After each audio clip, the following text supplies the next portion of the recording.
bra friendly, not see-through, breathable, comfortable, cute. I don't know what else you need in a summer top. Hello, welcome back to studyknits. My name is Allie, and if you're new here, I'm a medical student, I'm living in the United States, and I love to knit. This is podcast number 3. I have a whole pile of finished objects, lots of finished objects to talk about, a couple of whips, and then a couple of acquisitions. It's a very exciting week for me. This is a very exciting / very stressful week for me. I'm at the very end of my 3rd year, so it's time to take boards.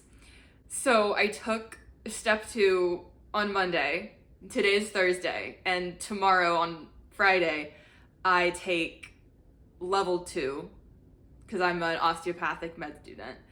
So today I'm not really studying or doing anything. It's more of like a relaxing day. And so I thought it would be fun to record a podcast, take my mind off of studying and talk about knitting for an hour or so. So indulge me and let me distract myself from my schoolwork. Thank you. I also thought, since I'm obviously a medical student, I'm also a relatively new knitter. I've only been knitting for about 4 years, so I'm still learning lots of like terminology in terms of like yarn and needles and patterns and things like that. I feel like my technical skills as a knitter are pretty good, but my sort of working knowledge of knitting history, knitting lingo and things like that is lacking. So I also thought at the beginning I would do, in addition to intro and life updates, would talk about maybe some knitting things that I've learned since I last filmed a podcast. So things that I've learned since the last podcast. I talked about in my last one about the, what I called then the Chiagu needles. I'll write it down here for you guys to read if you don't know what I'm talking about. It's this really, really nice brand of knitting needles, and they have these lovely metal tips and like thick cord. They're just like very, very high quality knitting needles, and I love them. They are pronounced Chiagu, not Chiagu, Chiagu, like CHOW chow and then GOO goo. So not Chiagu, they're Chiagu needles. So that's something exciting that I've learned. And then also I'm using this yarn to make a pattern. It's called, it's from Rowan. It's Rowan mercerized cotton yarn. And in my last video, I was like, I don't know what mercerized means. So I looked it up and I learned what mercerized means. And it's a chemical treatment process to treat specifically cotton, fabric, or yarn.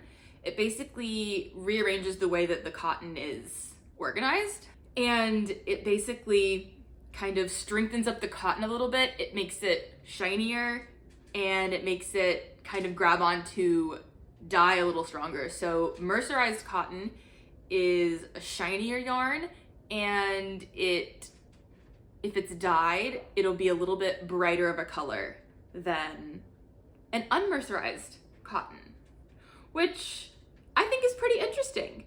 And I have it here, small spoiler for my whip, but you can see that this is the cotton here. This is the mercerized cotton that I'm working with. Oh, it's very tangled.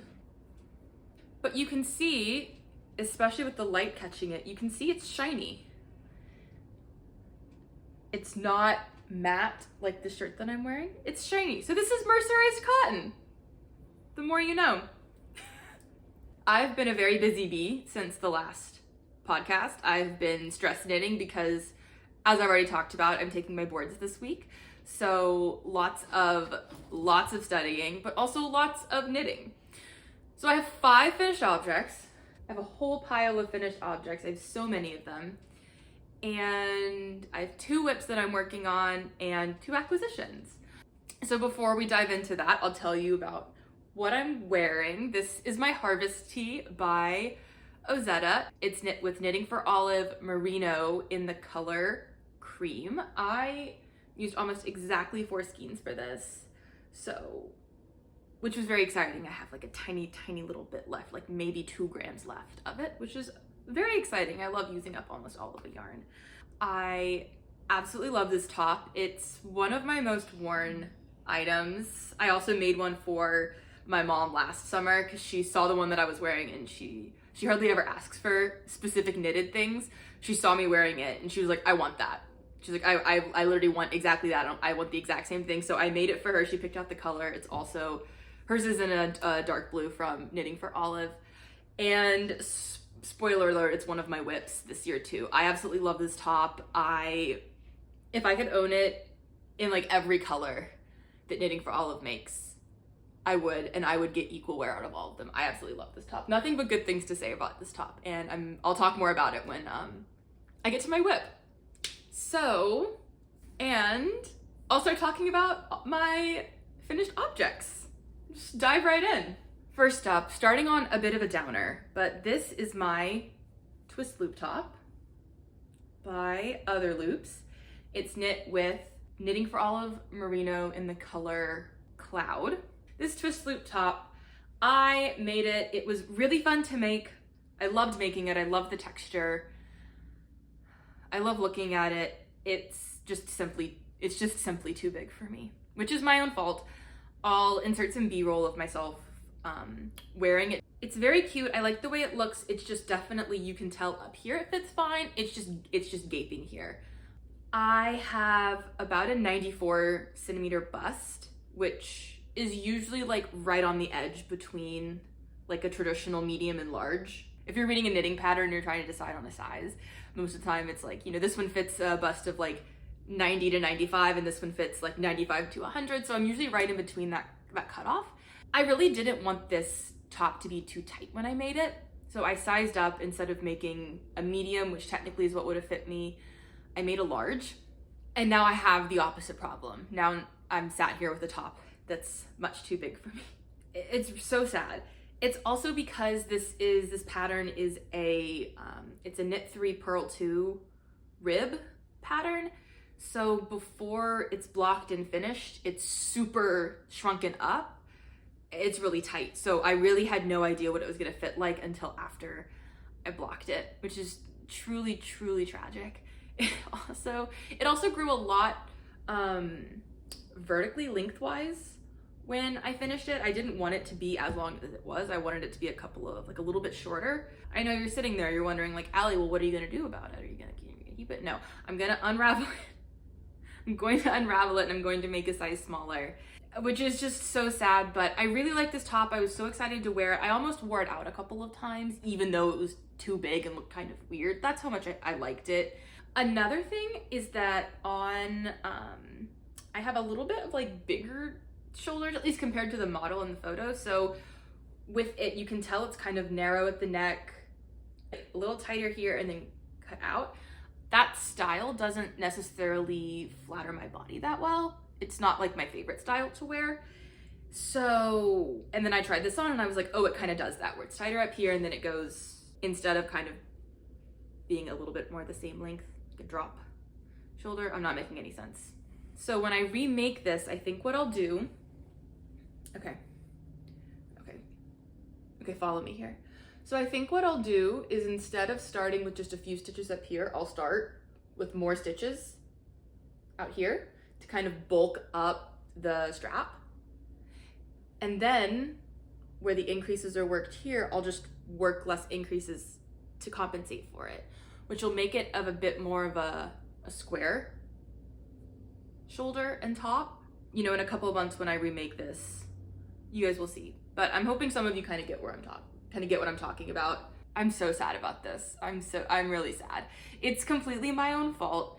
I gauge swatched, my gauge was on, and I still made it a size bigger, thinking that it would look fine being a size bigger, but it's really not a top that's designed to be worn larger than what it's written as, which is very disappointing, but that's okay. You live and you learn. I'm also planning on making camisole number something. Which one is it? Which camisole is it? Number 5. I'm also planning on making camisole number 5 by My Favorite Things Knitwear, which is a similar shape to the twist loop top. So I'm thinking I might try my idea out on that first, or maybe I won't. Maybe I won't mess up too knitted tanks for myself this summer. I don't know.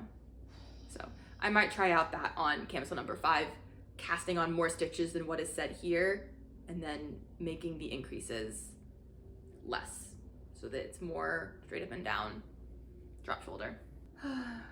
Oh, this designer, Other Loops, they have a sweater version of this that I would love to make this winter season, because I think this pattern is great. The cables are nice, it keeps it interesting, and I love a textured knit. I learned that about myself when I made this, is that I love a textured knit. So we'll call it a day. All right, my next project, this is the, look at it. Mary's very excited about it too. That was my dog, Mary Jane. This is the Mooncrush tank by Jacqueline Sislak. I made one of these for myself last summer using the same yarn. This is also knitting for Olive, merino. This is the color Unicorn Purple. This is Cloud, and this is Dusty Honey. I had the Unicorn Purple and the Dusty Honey in my stash. It's been there for about 2 years. I bought it for a color work project that I started, didn't like, frogged, and now I just have a bunch of like 1 to 2 skein quantities of knitting for Olive merino. So I'm very happy to make this. This is the back. This is an intarsia pattern. If you don't know what intarsia is, it's for any non-knitters or any brand spanking new knitters that don't know what intarsia is. It's a way to work color work. It's a way of switching between colors and working color work so that you get like nice big chunks of color without having to work the chunks of color separately and then sew them together. This is worked in panels. So you knit the front panel, back panel, sew it together, and then there's I-cord edging around the sides. The I-cord matches the corresponding color, so you need to switch the I-cord colors whenever you're working it. I absolutely love this. I absolutely love this tank top. This is for a friend of mine. I knit one of these for myself last summer. I love mine so much. I wear it out. It's really fun. This is the cropped version. There's an option for a cropped version and a longer version. Mine that I have is also the cropped version. It is incredibly cropped. If you're considering making this, just be warned that it is incredibly cropped, which means it knits up really quickly, which is nice. I think my friend that's getting this will she'll definitely appreciate the really cropped version. I appreciate the really cropped version of mine. I would like to have a longer version. I'm considering making for myself the Mooncrush. I believe it's the Mooncrush pullover. It's just basically a sweater version of this pattern. I'm considering making it for myself this fall. I think the details of this are incredible. The band along the bottom is, you knit it and then you knit it together. There's 2 layers of fabric here. Is very nice because, as I have mentioned, this is incredibly cropped.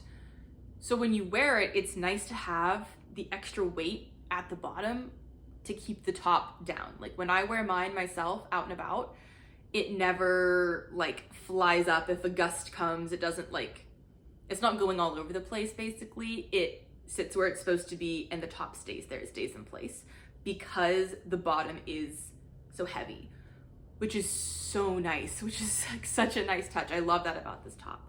The neckband is the same way, it's folded. It's also worked in panels, so this isn't knit at the end. Again, is nice because the neck kind of stays exactly where it's supposed to be because it's thicker than everything else.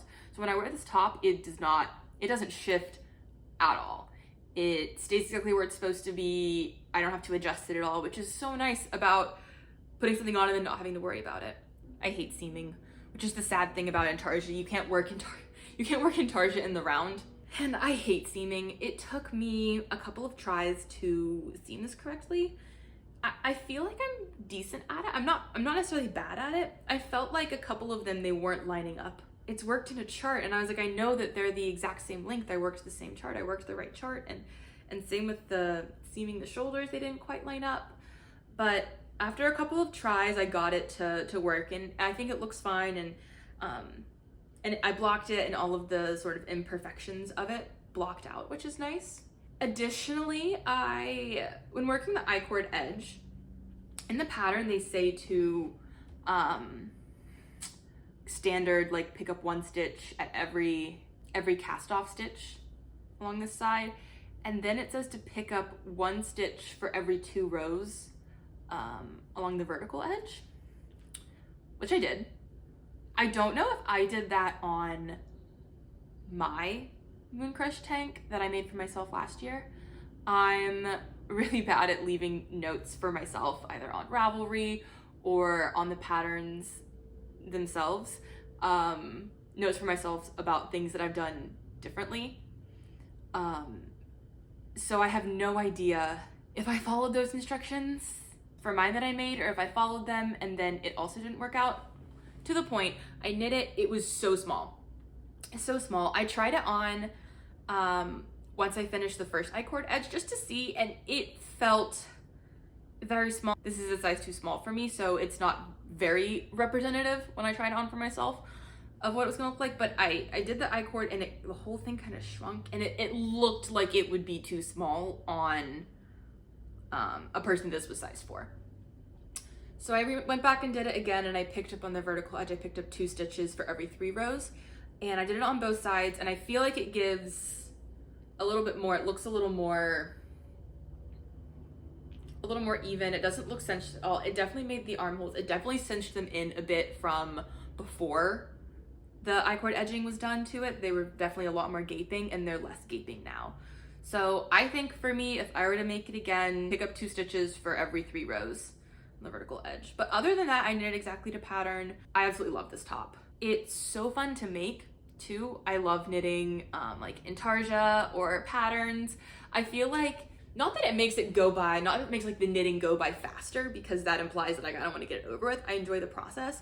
I don't find myself, because you have a chart that you're working and you see what the end goal is. So I'm not stopping every like hour or so to measure and see like, oh, how many more centimeters of this do I have to knit? Like how many more? I'm not like checking in every now and then, counting my stitches, being like, how much more of this do I have to do? I know exactly how much more of it I have to do, so it makes me enjoy it a little bit more along the way. So I love that about intarsia. I love this top. I hope my friend likes it as much as I liked mine. Would make this again for myself. Another finished object. This is the cloud top by Petite Knit. She has lots of clouds. There's a cloud sweater, cloud blouse, a cloud, I don't know. This is the cloud top by Petite Knit. I knit this using We Are Knitters, the cotton in the color mauve. It's so refreshing to not knit a fingering weight summer top.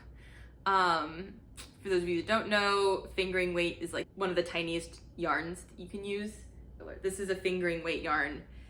You can see it is a very, very small, it takes a while to knit with, can make your hands cramp a little bit. This I believe is like, this is a DK weight yarn. So it knit up so fast. I want to say I knit this in maybe a week and a half.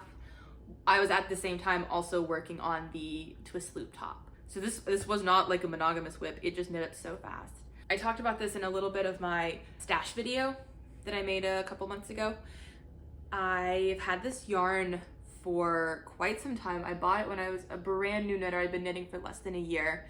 I bought it from a We Are Knitters, one of those kits that they had to make a specific top. I think it was the dill tee. I made it, it was great. I learned a lot of techniques from it, but I never wore that top. Like I wore it out maybe once and I didn't love it on myself. So I kind of put it away. It's been living in my stash bin for a while.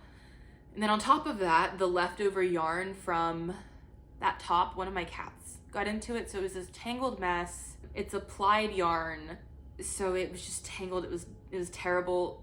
So I've had this top and tangled yarn sitting in a Ziploc bag in my stash for 3 years. A long time. And I was clicking around Ravelry. I think I had a plan to make another top with this. I was clicking around Ravelry and Petite Knit released the cloud top and I was like, oh, that's cute. And I realized that I had almost the perfect amount of yarn of this yarn to make a cloud top with it. I thought the top was cute. And that like spurred me into action to unravel the top and wind up and detangle the yarn that my cats got into.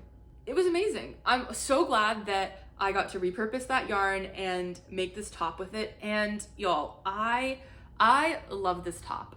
I finished it a couple of weeks ago. I've worn it out 3 or 4 times. It's really comfortable. It's bra friendly. It's cute. It's good to like, you can do like a little French tuck with it. It's so cute. I've gotten so many compliments on it, and I just love this top. So I'm like I'm so happy that I got to repurpose that yarn that's been sitting there for a while. That's really nice yarn. I really like this yarn, and I'm so glad that I have this great top out of it.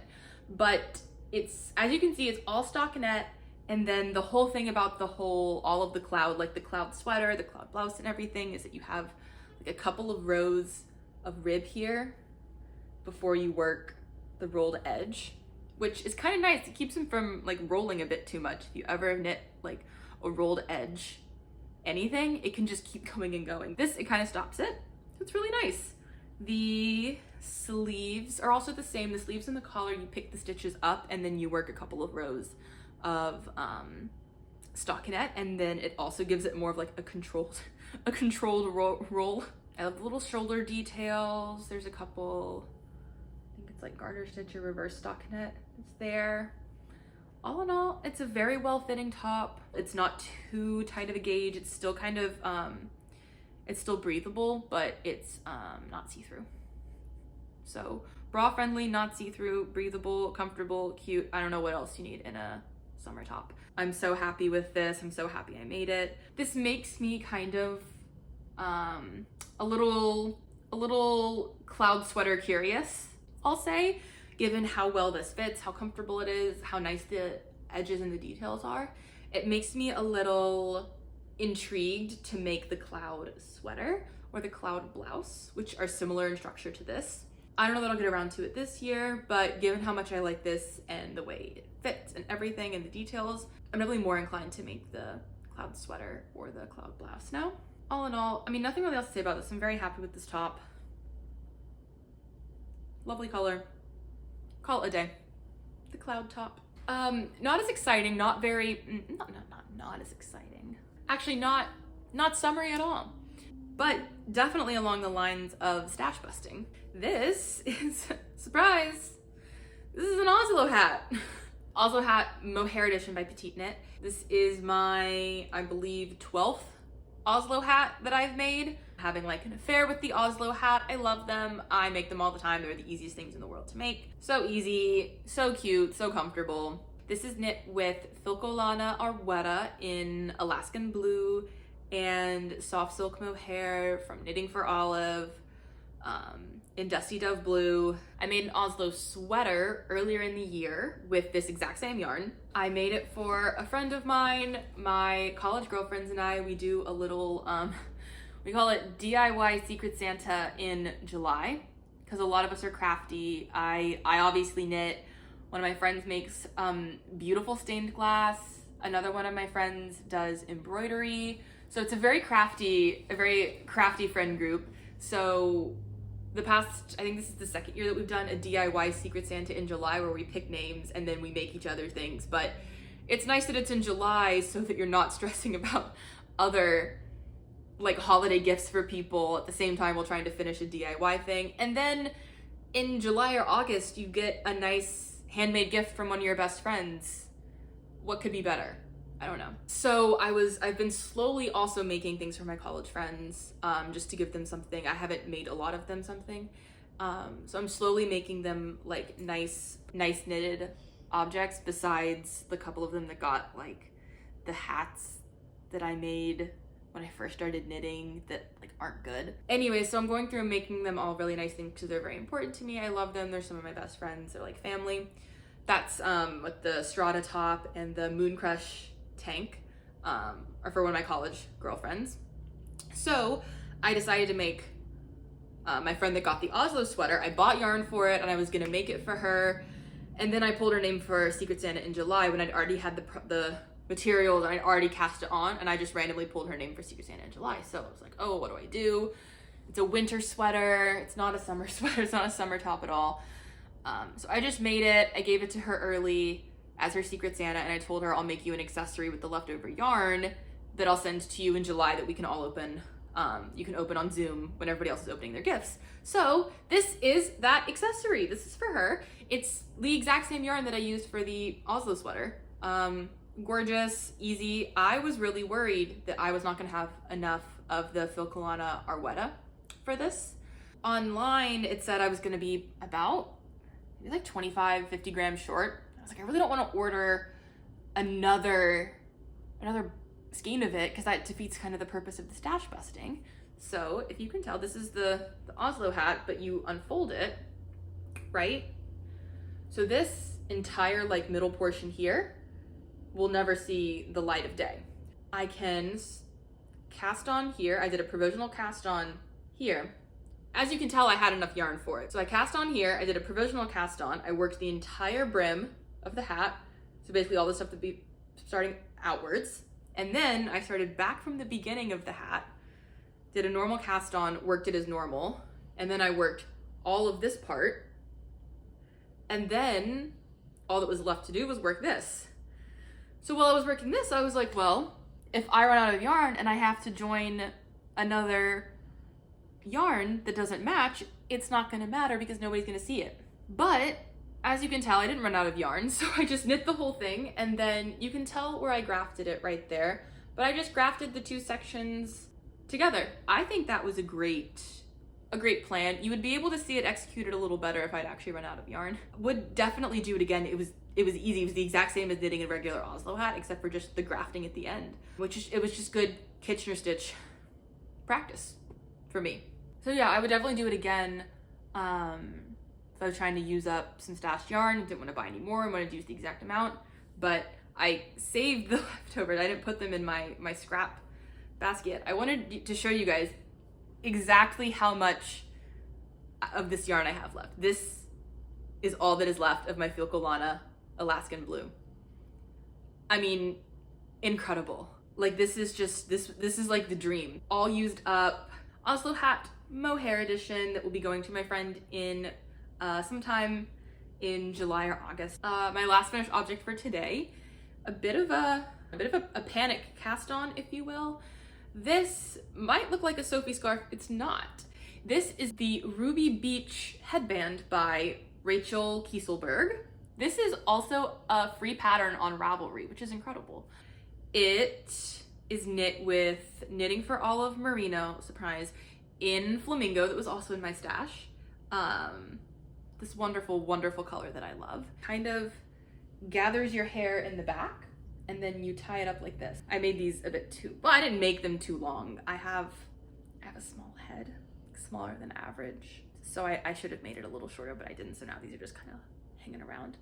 But I was sitting around and I was thinking, my hair's, when I'm like at the beach or when I'm at the pool, I'm in a chair, I can't have my hair in a claw clip, which is usually what I do, or in like a low ponytail or a mid ponytail. It has to be like really high up when I lay down, or else it kind of like bumps or whatever. But if it's so high up, then a bunch of hair falls out the back of my ponytail, and then I'm left with the weird half up, half down. And so I was like, oh, I should get like a scarf or something to tie to keep all my hair up. I was like, oh, I bet there's a knitting pattern out there for it. So I found this, I had yarn for it, and I cast it on, and 2 days later, I had this. It was really easy to make. It is very Sophie scarf-esque, because I was like, should I make the Sophie scarf? If you don't know, the Sophie scarf is a pattern by Petite Knit. It is incredibly popular. It's like a little neck scarf or a little hair ribbon or something. And I was like, I'm sure the Sophie scarf could work for what I'm intending, but this literally this is what it's intended for. Intended to keep the back part of your hair up. It is pretty, I mean, if you can tell, I mean, it's a free pattern, so I'm not giving anything away also, but you can tell you start here, you work, and then you increase symmetrically instead of the Sophie scarf where you just increase and it's a triangle. The I-cord edge, every row you knit on it. So if you're on the right side, you slip the first stitch, knit two, and then continue. And then if you're on the wrong side, you purl them. So it's not like a traditional I-cord where you only work the stitches on the right side. So it curls a lot less. I wasn't sure about it. I wasn't sure because it definitely doesn't look as nice as like the Sophie scarf. The Sophie scarf edge, I don't have a Sophie scarf with me to show you, but you can see it kind of puckers a little bit. It does kind of pucker a little bit on the edge. It doesn't look very even, which I could tell when I first started knitting it. So I read some of the Ravelry comments, and a lot of people said that they also were skeptical of it and were just considering working a normal I-cord edge, but that this gives it more stretch than a regular I-cord edge, which makes sense when you think about it, because the whole point of an I-cord edge is to keep things tucked in where they're supposed to be and tight and like cinch things up a little bit. So it makes sense.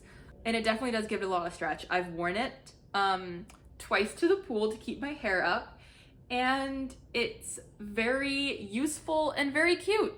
And it was so fast. It was literally 2 days of knitting. I used 18 grams of knitting for all of merino. That's less than half a skein. So if you have like a little bit of fingering weight yarn just sitting around, this is a really great project. I could see myself making more of these in different colors to go with different swimsuits. Delightful, useful, and cute. What more could you ask for? Those are all my finished objects, like I said. So now I have two whips. We'll start off with the boat neck batwing top. This is by James N. Watts. This is knit using Rowan mercerized cotton, which now I know what mercerized means. This is a fishnetty top. You can see here. You might be wondering, you might remember exactly how much of this I had done in my last podcast. And you might be looking at it saying, Allie, kind of looks like you went a little backwards in your progress. And you would be right. You'd be very right to say that. As you can tell now, I have these glittery, actually really cute, these glittery skull needle stoppers. Because I didn't have these on, I don't really ever use needle stoppers. I didn't have these on, and I put this in my whip bag, and a bunch of stitches fell off the needle. And since this is a lace pattern, I was looking at it and I was like, oh my God, I have no idea how to even put these back on, how to make the pattern look normal. I don't even know how to pick up lace stitches. I'm not that kind of knitter. So I just unraveled it and started over. And then the funny thing is I was watching Love Island UK, and Mimi had on this really cute little daytime top that was a very cropped mesh long sleeve bikini cover up.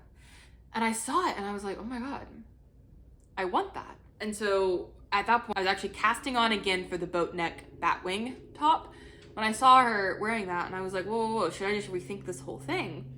Went on Ravelry and I was like typing around, and I couldn't really find something that I was looking for. I found one pattern that looked really cute, looked similar, but the pattern was like $12. It didn't have a ton of projects on Ravelry, and I wasn't sure if I could make it what I wanted, and I didn't want to buy like a $12 pattern and then still have to tweak it. I'm going rogue a little bit and making the boat neck batwing. I'm really just using the pattern and the measurement suggestions, like the stitch counts and the lace pattern.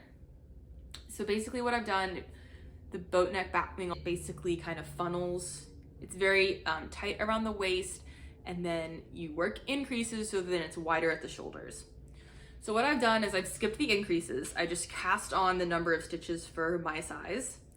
My plan is to work a little bit of increases to where like a little bit of the pattern, divide for the shoulders, and then work the pattern as it says, seam the shoulders together, and then add sleeves. We'll see. I also, in my last podcast, I was like, oh, I'm going to the beach with my friends in like 2 months, so I'll have plenty of time to make this. I leave for the beach in like 5 days. That's on me. I was foolish. I was like, I have plenty of time, and now I'm on like a time crunch to make this and get this finished for a beach trip. I don't know if I'll do it. I'm not gonna put too much pressure on myself. It would be nice to have it, but I think I'm at the point. I've heard also from people on Ravelry this stretches a lot. I mean, you can tell it's kind of scrunched up now and you can stretch it. I've heard this stretches a lot, especially after blocking, so I think I might just divide for the armholes Now, like, I might just do it tonight. But this will be my only project. This will be my only project until I leave for the beach with my friends. So I am gonna really try to crank this out. If it doesn't happen, whatever, no big deal. I have a lot of other things going on. So, boat neck batwing, another tragic story that there's no one to blame but myself. It is what it is. My other whip, this is the Harvest Tee by Ozetta, also what I'm wearing. This is my third one of these that I'm making because I have this one, my mom has one, and then this is one for me. This is in Knitting for Olive Merino in Thundercloud. This is a lot of work because it's a fingering weight t-shirt. It's entirely in stockinette. So it's a lot of work, but it's my kind of slow whip for now. Just to pick up and take with me if I'm going somewhere. I did do something because, as I said, I used almost exactly 4 skeins for this one that I made for myself, almost exactly 4 skeins for the one that I made for my mom. With this, the one that I'm wearing and the one that I made for my mom, I used a US 3 needle, so 3.25 millimeter. And now, yeah, this is a US 2.5, so it's a 3 millimeter needle. These are my Chowgu needles. Wonderful, wonderful needles that I now know how to pronounce the name of. So I'm using a smaller needle because I felt like this was, I mean, I like the way it fits. I like the way the fabric drapes and everything on this for myself. It's not the gauge of the pattern. These needles will give me gauge for the pattern, so I'm using the smaller needles. All that to say, I wasn't sure if I would run out of yarn. I really didn't want to run out of yarn for this, so I did, let me unroll it. I did a provisional cast on. Just a provisional cast on, and I've just divided for the front and the back. So I have this much done, dividing for the front and the back, and then I'll work the front and the back, seam them together, work the sleeves, and then I'll go back through, I'll join the other yarn, and then I'll just work the body until I have no yarn left. So hopefully it gives me a similar fit to this. I'm making the same size. It'll probably just be a little tighter because the gauge will be smaller. I don't expect it to be too dramatic, but you never know, and given my history, no, it'll be fine. Harvest Tee by Ozetta. Nothing else to say about it. A really just easy stockinette pattern. I wear this one so much. And so I wanted to have a pretty heathered gray top to wear with it. Well, not with it, but like in addition. Both whips, nothing too exciting, nothing too crazy. Is there a glare? Okay, I think that's better. A little less bright, but I felt like the sun was like moving, shining into the camera, and it's gonna give a weird glare. So that's it for the finished objects and the whips. I do have 2 acquisitions to talk about. Very exciting. Kind of accidental acquisitions, we'll call them. One of them, when I was up at my school, taking that like in-person assessment a couple of weeks ago, one of my friends that's also a knitter, I met up with her and hung out with her, and we knit together in a bar and played pool with our friends and then would go knit. It was very fun. So fun.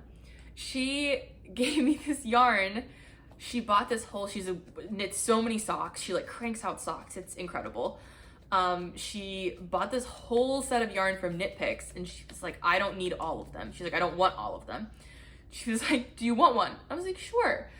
So, and she was like, what color? And I was like, no, you pick out the color. So she picked out this color and gave it to me. The Felicini yarn from Knit Picks in the color Wagon Sofa.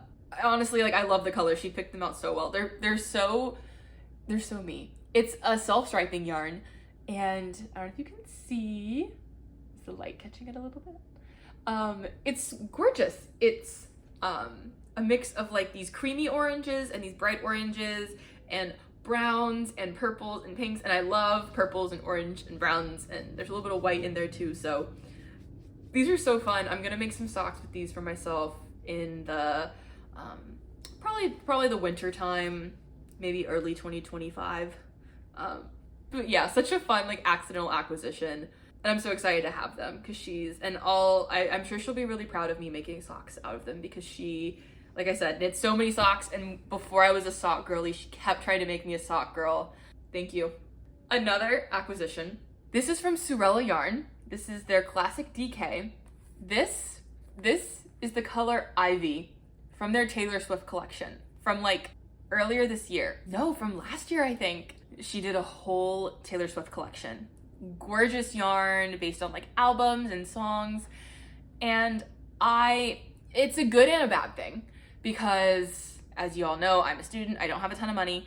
I didn't know about this yarn dyer at the time, which is sad because I would have bought so much yarn. Like I could have spent so much money from this collection because obviously I'm a huge Swiftie and the yarn was just so beautiful from it. But it's good that I didn't know about it because I could have spent so much money and it's probably good that I didn't. Anyways, so I'm scrolling Instagram the other day and somebody that I follow on Instagram posts and they're selling a couple of skeins from Surella Yarn. And she had 2 skeins of the Ivy colorway, which is this gorgeous, gorgeous, gorgeous green. It's this lovely forest green, different kinds of green. There's some flecks of brown in there. I don't know if that's on purpose or on accident, but I think it's on purpose. Or some, you can see some like right there. Some nice brown. So I bought it from her. There's 2 skeins. There's this one, and she already kicked this one up. Green is one of my favorite colors to wear, but I have never bought green yarn. I've never made myself something green before, which is quite shocking, given that it's like my favorite color. I mean, obviously, like this couch is green, all the things are green. I have plants, like I love green, love green. Ivy's from the album Willow. It's one of my favorite Taylor Swift songs. So it's this gorgeous yarn and one of my favorite songs. So I bought it from her. I love it. It's a DK weight. So I only have the 2 skeins. I want to make something, I want to make a garment from it. I think I can eke a vest out of this, I think. I picked out one. It's called the Capital V Vest by Rosa Pomar. It's this really, really, really deep V-neck vest that it looks like you can wear it as a top or as a vest. I would probably just wear it as a vest because I love vests. So I think I'll have enough yarn from this to make a vest with it that I think will be a really nice fall time vest. I love vests. I love making vests. So excited for vest season and I'm so excited for this. And thank you to that girl from Instagram for sending it to me and for not scamming me. I love the knitting community because I just PayPal'd this woman like almost immediately and she was like, I'll ship it out tomorrow. And I was like, okay, well, fingers crossed. And I was like 95% sure that she was going to send it to me, which is crazy. I would never buy something from just a random person on Instagram, but the knitting community is just such a wonderful place. It's such a trusting, supportive place that I felt so confident just sending her money and that my yarn would arrive. And sure enough, like 5 days later it arrived. So thank you for not scamming me and for giving me this gorgeous yarn that I missed it on the pre-sale for. So incredible, wonderful. So that is it for the knitting. I will continue to talk about like other media things and like books and movies and Formula One and my plants after this, but if you were just here for knitting and you want to leave, that's totally fine. I'm not mad. Thank you for watching. If you made it this far, really, thank you for watching. Enjoy the rest of your summer. But now I'll keep talking about my other various interests. My monstera that I've been looking at this entire time has popped out another leaf. I feel like whenever Stassi makes a new leaf, it's time for me to record a podcast. I'll just let her determine whenever I record a podcast because she's dropped this beautiful new leaf and I'm so excited about it. Also in the plant world, I just bought some plants from predatoryplants.com, which is a great site. I bought this like gorgeous Venus flytrap and a Drosera, just kind of like a sticky succulent. And because we're having some drain fly problem. So that's all, those are all my plant updates. That's about it. Oh, Mary, do you want to come say hi? Bubba. Also, Formula One. Really not much has happened since the last podcast. I'm really stressed about what's going to happen to Carlos Sainz. It like stresses me out a lot.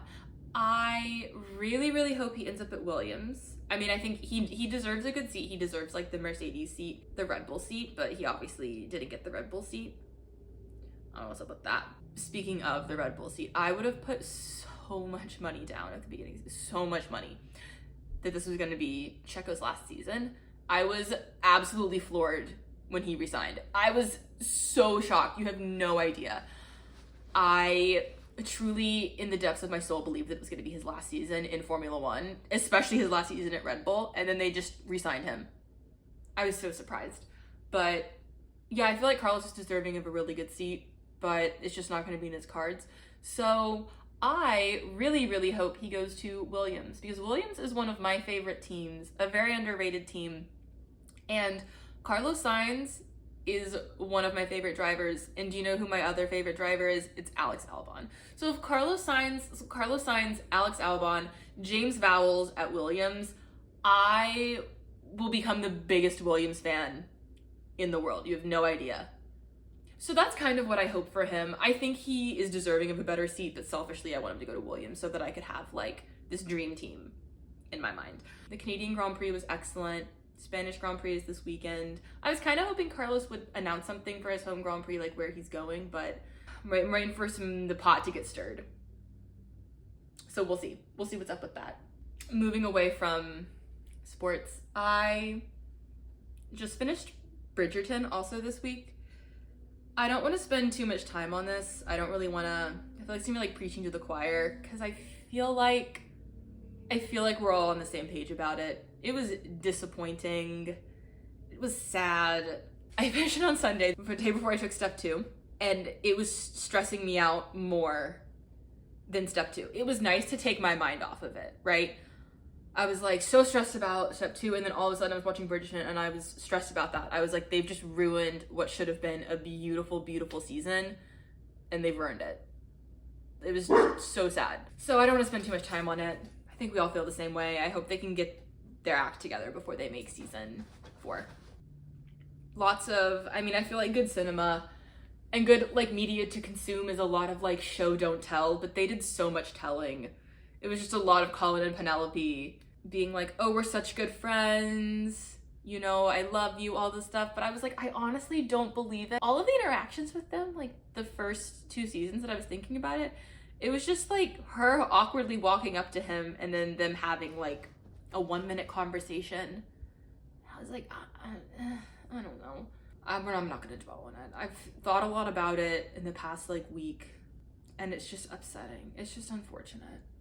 And I think most people are kind of on the same page. At least that's what my TikTok has been, or maybe it's just TikTok showing me what I want to see. But I feel like most people are kind of on the same page about it. Just that season 1 and season 2 were really good.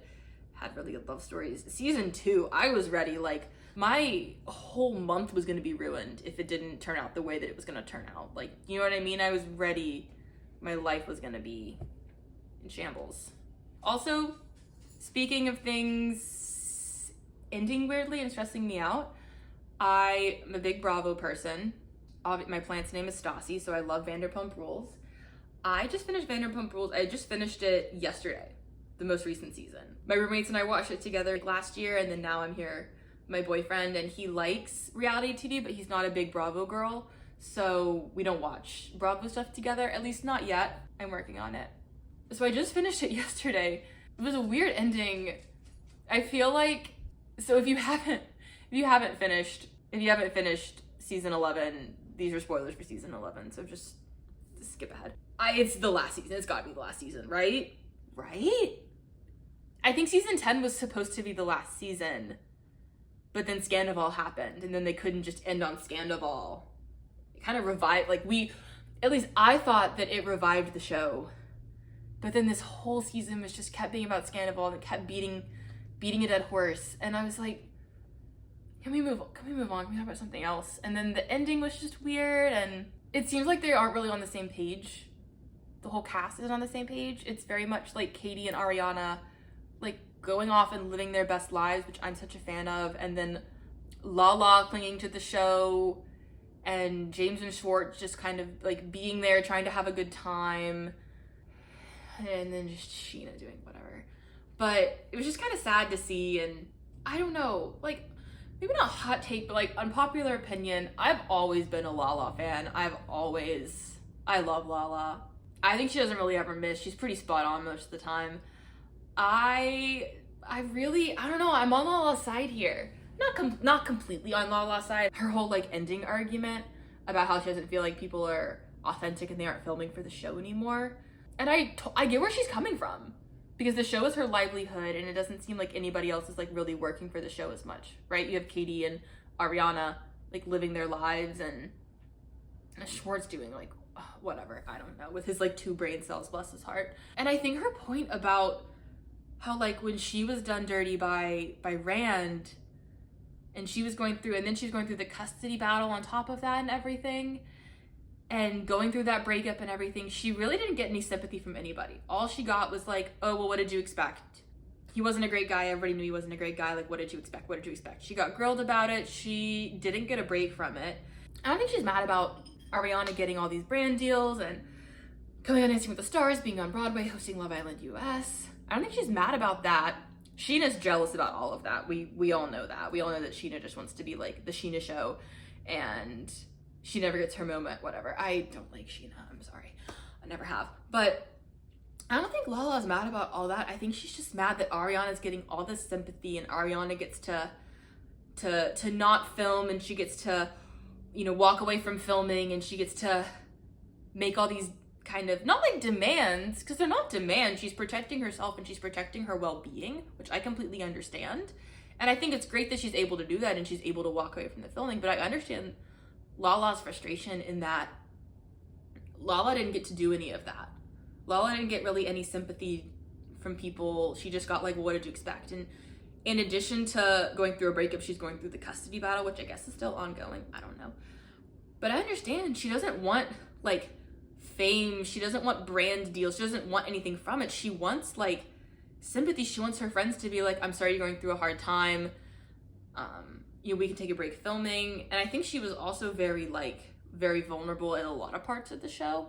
And so I think she's frustrated that Ariana doesn't show that same vulnerability, which is, I think, I understand where she's coming from, but you can't expect 2 people to react to 2 kind of different situations the same way. Just because Lala's okay being that vulnerable on camera doesn't mean that Ariana can be that vulnerable on camera. I don't know. Those are just my thoughts on the ending. Made me kind of sad. It was just sad seeing everybody leave like that. Very like fragmented, very like Team Katie and Ariana, and then Team Lala, and it was just kind of sad. It wasn't as funny, and I mean, I think the show's gonna be done. I don't know, I thought Checo wasn't gonna stay at Red Bull, and here I am. And there Checo is at Red Bull. But I don't know, I feel like it's gonna be the last season. I feel like it's a sad way to end the season, but it is what it is. And I feel like it's gonna end, and I feel like Katie and Ariana are gonna do their things, and everybody else is gonna do their thing, and I feel like there is a place for like Lala and Sheena on The Valley. I don't know if any of you guys watched The Valley. I quite like it, I have to say. I'm not all the way done with it. It was also something that I watched with my roommates last year, and then my boyfriend isn't as into it, so I haven't been watching it as much.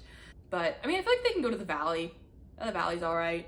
I haven't finished it yet, so I won't talk about it because it's been done for a while. I talked about this earlier too, but this is more, I need some advice here. I've been watching Love Island UK. My boyfriend and I love watching Love Island UK. It's like, all right. We're on episode 7. So if you're also watching Love Island UK and you haven't seen up to episode 7, spoilers. It's not really any specific spoiler. I just feel like the girls are pretty great, except for a couple, and I think we're all on the same page about who those are. But the girls seem pretty great, and the guys are just like, they're just kind of Nobody really has a spark.